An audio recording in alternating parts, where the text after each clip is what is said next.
So hello nursing aspirant, I hope you are doing well. आप सब बहुत अच्छे होंगे और बहुत अच्छे से अपने एग्जाम की तैयारी कर रहे होंगे। तो भाई बहुत सारे बच्चों का ये डेली बेसिस पे क्वेश्चन आ रहा है कि मैम एसजीपीजीआई का और एग्जाम का जो फॉर्म फिलिंग था केजीएमयू का, वो काफ़ी पहले हो चुका है, 2025 में ही हो चुका है। क्या ये एग्जाम कब कंडक्ट होने वाला है, ऑफिशियली ये नोटिफाई कब किया जाएगा? तो इस वीडियो में आज हम बात करने वाले हैं बच्चे इसी बारे में कि आपके आखिर एसजीपीजीआई और केजीएमयू का एग्जाम होगा कब।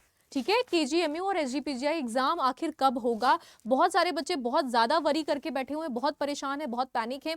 तो थोड़ी सी बात कर लेते हैं। अगर हम यहाँ पे बात करें बेटा आपके प्रीवियस ईयर के एग्जाम्स कंडक्शन की, ठीक है, तो केजीएमयू में अभी अभी जो हाल फिलहाल आपकी जो पोस्ट देखने को मिली है बेटा, वो मिली है 733 पोस्ट। ठीक है, 7 मई 2025 को ये क्या किया गया था, नोटिफाई किया गया था, जिसके लिए आपने फॉर्म फिल कर रखा है। ठीक है, अब बहुत सारे बच्चे बहुत ज्यादा टेंशन में हैं और बहुत ज्यादा दिन से वेट कर रहे हैं कि आखिर ये एग्जाम होगा कब, कब देखने को मिलेगा। ऐसा तो नहीं कि अचानक से ही within a week announce कर दें और तैयारी करने का मौका ना मिले। तो बेटा आपको अपनी प्रिपरेशन तो कंटिन्यू रखनी ही है, क्योंकि आपने देखा है कि आरआरबी का जो 2025 के जो एग्जाम्स हैं वो आपके लाइंड अप हैं, जो कि 10 से 12 मार्च के बीच में आपको देखने को मिल रहा है, आ गया है। तो ऐसे ही केजीएमयू, एसजीपीजीआई और आरएमएल के जो आपकी 422 पदों के लिए जो वैकेंसी आई थी, उसका भी एग्जाम जल्द ही कंडक्ट करा दिया जाएगा, इंटरनल सोर्सेज से ये पता चला है। ठीक है, अब बात करते हैं थोड़ा सा प्रीवियस ट्रेंड्स की बात कर लेते हैं हम कि आखिर हमारे जो केजीएमयू 2023 का जो एग्जाम हुआ था, उसका एप्लीकेशन फॉर्म की अगर मैं बात करूं तो 22 जुलाई 2023 को आपका नोटिफिकेशन आया था, एप्लीकेशन फॉर्म स्टार्ट कर दिए गए थे। और लास्ट डेट की अगर मैं बात करूं तो 10 अगस्त को आपका लास्ट डेट रहने वाला था, यानी कि जुलाई और 10 अगस्त विद इन 15 डेज में इन्होंने क्या किया था, फॉर्म को फिल करवा लिया था। ठीक है, और एग्जाम डेट जो बेटा जी था वो था 26 नवंबर। तो अगस्त, सितंबर, अक्टूबर, नवंबर, 3 महीने के गैप के बाद आपका देखने को मिला पेपर इन्होंने 2025 का कंडक्ट करवा लिया था। अब बहुत सारे बच्चे भाई इस चीज को लेके परेशान हैं कि पहले जो 3 महीने, 3.5 महीने में आपका एग्जाम हो गया था, क्या इतना डिले क्यों हो रहा है, इतना ज्यादा फर्दर प्रोसीजर में डिले क्यों हो रहा है, एग्जाम क्यों नहीं आ रहा है, ऑफिशियली नोटिफाई क्यों नहीं किया जा रहा है। तो एक्सपेक्टेड जो डेट रहने वाला है बेटा 2026 का, वो फैब लास्ट और मार्च फर्स्ट वीक में देखने को मिल सकता है। तो hardly you have only and only 30 days कुल मिलाकर बचे हुए हैं। 30 to 35 डेज आपके पास बचे हुए हैं बेटा, 1 महीने के आसपास आपके पास वक्त है। जल्दी से क्या करना है, आपको अच्छे से रिवीजन कर लेना है, प्रैक्टिस करना शुरू कर देना है, ताकि जैसे ही डेट अनाउंस हो आपके लिए कोई चिंता होने वाली, कोई व्यथा रखने वाली कोई भी प्रॉब्लम ऐसी ना हो। ठीक है, अब दूसरी वैकेंसी की हम बात कर लेते हैं। बहुत सारे बच्चे मुझसे क्लासेस में पूछते हैं कि मैम एसजीपीजीआई का एग्जाम कब होगा, होगा भी या नहीं होगा। तो थोड़ी सी बात कर लेते हैं बेटा यहाँ पे एसजीपीजीआई से रिलेटेड, जो ऑटोमेटिकली बहुत अपने आप में एक रेपुटेटेड हॉस्पिटल है।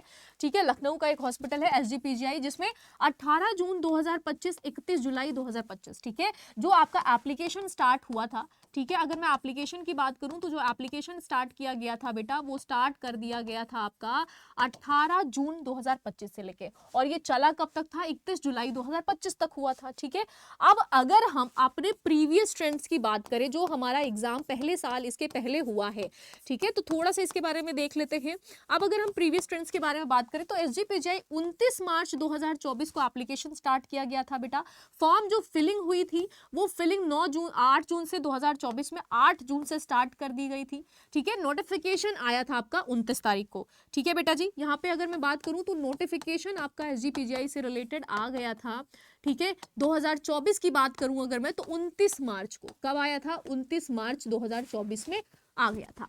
अब दूसरी बात करते हैं कि जो फॉर्म फिलिंग डेट थी वो थी आपकी 8 जून से लेके, ठीक है, 8 जून से लेके यहाँ पे 19,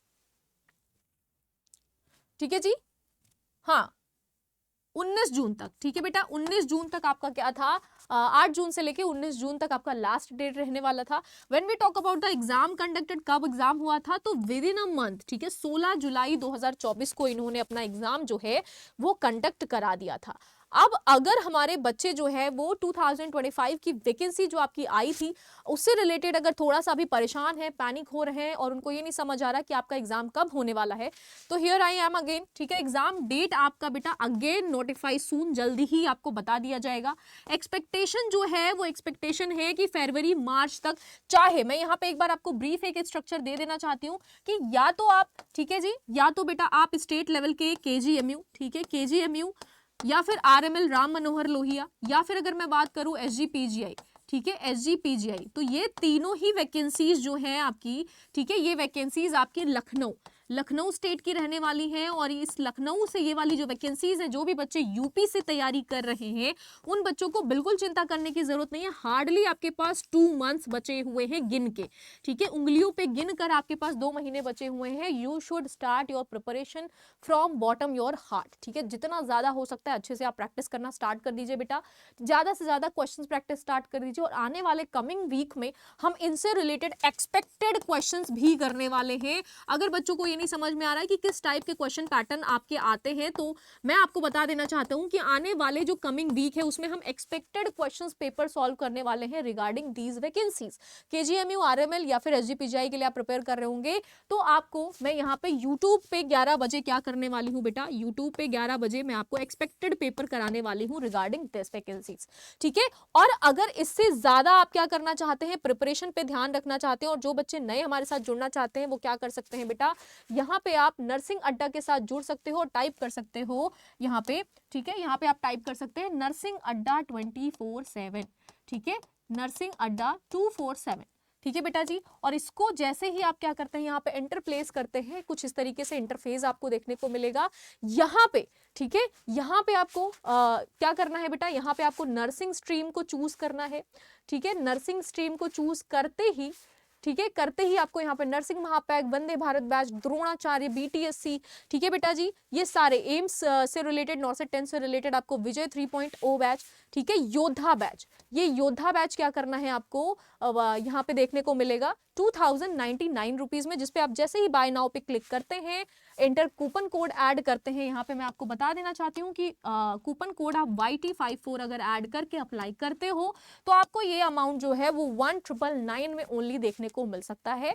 साथ साथ अगर आप क्या करना चाहते हैं बेटा, महापैक में एनरोल करना चाहते हैं, तो आपको यहाँ पे नर्सिंग महापैक जो है, ठीक है, जो यहाँ पे नर्सिंग महापैक बैच है, इसमें +3x वैलिडिटी के साथ बच्चों आपको ये मिल रहा है सिर्फ 2155 रुपीज में। अदरवाइज यहाँ पे बाय नाउ पे क्लिक करोगे एंड कूपन कोड ऐड करोगे YT54, ठीक है, इसको अप्लाई करते ही, जैसे आप अप्लाई करते हैं 2052 में ओनली मिल रहा है। और नर्सिंग महापैक में एनरोल करने का फायदा यह है कि किसी भी एग्जाम को आप स्पेसिफिकली टारगेट क्यों ना कर रहे हो, सबके कॉन्सेप्ट क्लियरिटी, सबके आपके live test, mock test, recorded classes, ये सब कुछ इस बैच में आपको अप्लीकेबल हो जाएगा, अवेलेबल हो करा दिया जाएगा बेटा। तो जल्दी से, अब सोचने का टाइम नहीं है, अब सिर्फ और सिर्फ प्रैक्टिस करने का टाइम है। जितना ज्यादा हो सकता है आप MCQ प्रैक्टिस करिए, कॉन्सेप्ट्स को क्लियर करिए। ऑल द बेस्ट, मिलते हैं आपको मॉक टेस्ट यानी कि एग्जाम के पहले एग्जाम वाली सीरीज में। All the best.